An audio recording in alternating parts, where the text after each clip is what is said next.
are aware that elections took place in the Gambia on the 1st of December.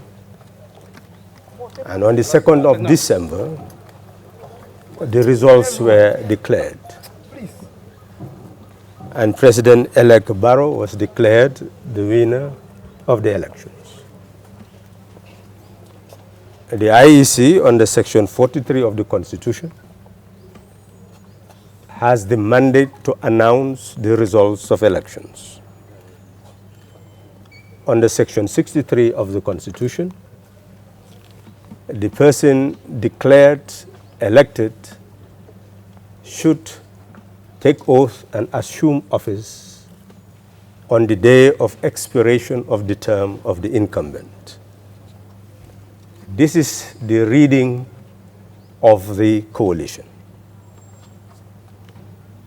You know, and they are in a better position to explain to you that the loser in the election decided, after accepting, to reject and proceed to the courts. The day of expiration of the term, according to the Constitution, is clearly spelled out. Who should assume office after the expiration of that term? That is the issue to be resolved.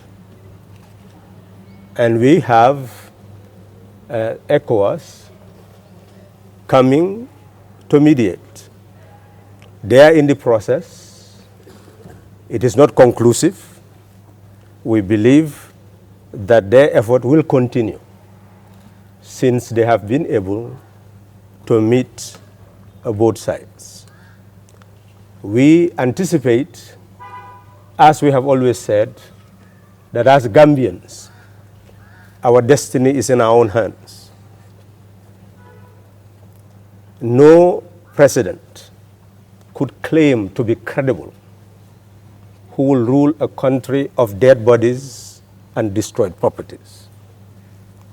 As far as the coalition is concerned, it has, from the very inception, told every Gambian that it's a coalition to be able to effect change of government so that Gambia will have a new start.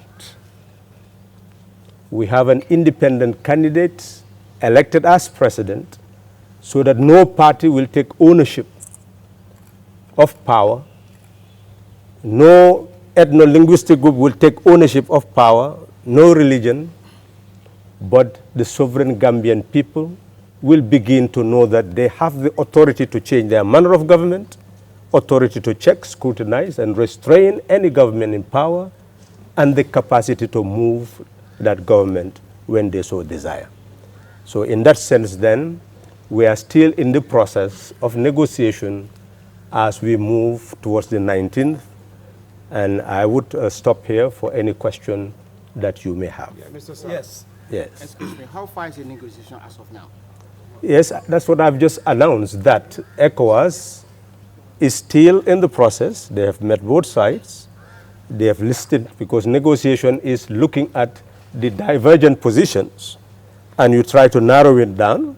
We are waiting for more efforts to be able to narrow down the differences. What are those divergent? The difference is still what?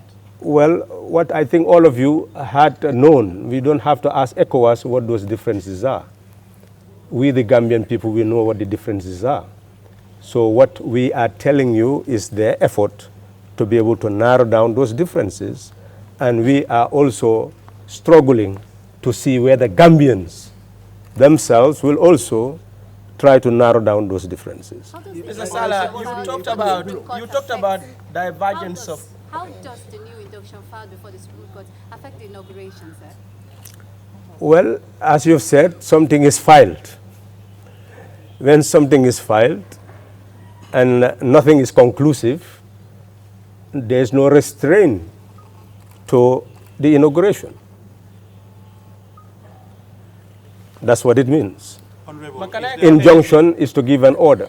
Is there anything that could stop the inauguration of President-elect Adama Barrow on Thursday the 19th? What we have said is that the Constitution says that there should be no vacancy in the office of president based on the end of a term. The Constitution is very clear that the person elected, president, declared to be elected, should assume office. So essentially, that is the reading, and that is what is being continued. And as you've heard, some people have gone to court to have an injunction given. But you know that that process has not taken place. So if it takes place and there is conclusion there, then we will hold a press conference, and then you can ask us, how do you see the conclusion? Mr. Sallah, you talked about divergence of positions. What could you summarize for us? What are the key points discussed or the conditions put on the table? That's what I'm saying, that we do not know what ECOWAS would discuss with each side. They are mediators, and they will not go and tell you because they are not laying conditions on people. It is our position, and this is the position we have said, that the position of the coalition is that we decided to participate in elections because we are the Gambian people, and we have a right to be elected or to elect. So we participated in the elections, knowing exactly what we are entitled to. What the president-elect is entitled to is, after the results, to head towards being sworn in as president. But you talked about, you said that the talks will continue, but what are the chances? Because we have just a few days away from the inauguration. We cannot speculate on talks, because talks means speaking to both sides and narrowing differences. So that is something that we cannot predict. We can simply say, let them continue the initiative, because the Gambian people... What are your expectations then? Well, the expectation is that the Gambian people and the international community will not sit and wait and preside over a country that is destroyed by war, destroyed in terms of property, destroyed by human beings, and human beings suffering. How will they avoid that? Well, that's why there is talk, there is negotiation. Is there a chance of that happening? And we have, well, this is what I'm saying. Do you want us to speculate? We cannot speculate. We are saying concrete things have been done. ECOWAS is here. Now, what form will the, well, ECOWAS is here, and ECOWAS has done part of its work, and they are going. So we are simply saying that the negotiation must continue. Excuse me, sir. When do you suppose the up to the 19th. will end? When do you suppose the talks with the ECOWAS will end? Well, obviously, we are saying the 19th is the end of the term of the incumbent.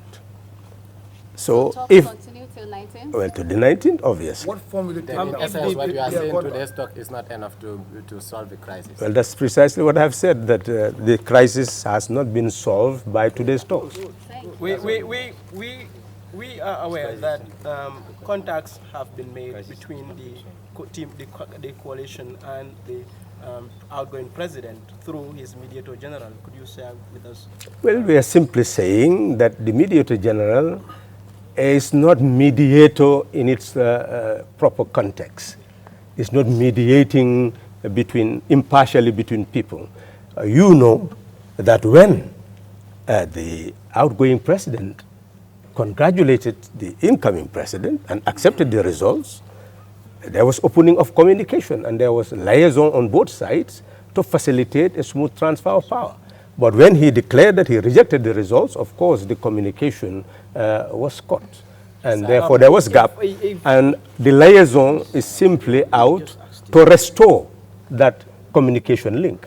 And that is a healthy development, that so now on his side... has been established between the coalition and the outgoing government? Well, the liaison now, who is now called a mediator general, has reached out, and discussion did take place.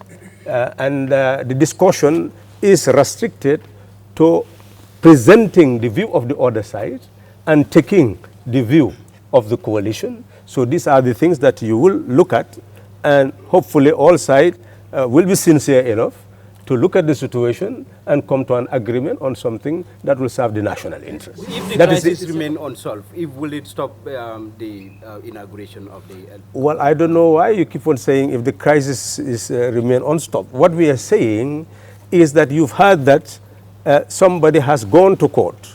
So which means that certain constitutional processes are taking place, and we are acting on the basis of the constitutional processes. The other side is also acting on the basis of constitutional processes, and we should insist that all Gambians act on the basis of those constitutional processes. And if we do, then we will avert the crisis. This is the second time the ECOWAS delegation are coming to the Gambia, and based on what you've said, they've not reached anything conclusive.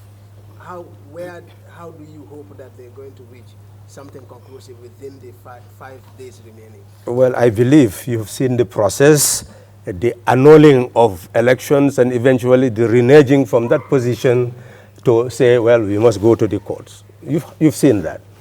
In a similar vein, the coalition said, well, we will go on with what the Constitution says, that the declared person should assume office, and you have now seen somebody going to the court for an injunction. So what we should see is that processes are taking place.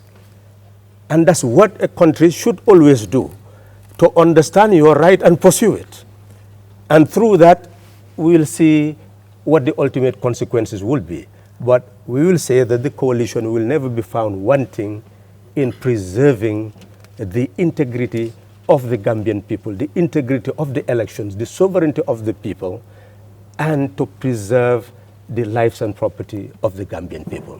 That is our foremost concern. Now, since the crisis is not stopped and negotiation continues, is ECOWAS supposed to come back here again? Well, ECOWAS is a mediator.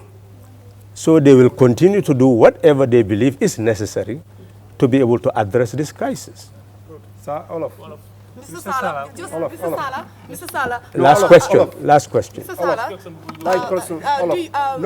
I want to believe that you understand that right now Gambians are, if I can say, displaced in our own country. So what will be your message to the Gambian populace right now at this present time when we have looking at 5 days towards January 19th? Well, I don't know how Gambians will allow themselves to be displaced in their country. They're the owners of the country, and their voices should continue to be heard. They are the determinant, the architect of their own destiny. What is important at this stage is for Gambians to refuse to be divided. We must be a nation of one people. And that is only possible if we agree to be governed by rules. And the fundamental rule is to accept that through elections, we will choose our leaders. So once that happens, everyone should respect the verdict of those elections. We will tell all Gambians that irrespective of ethno-linguistic origin, irrespective of religion, irrespective of political divide, we are Gambians, and the only thing that can keep us together is we go to the polls and select our leaders, and whoever is selected, everyone will acknowledge and respect that verdict. That is the road to peace. Can you take one more question, please? Well,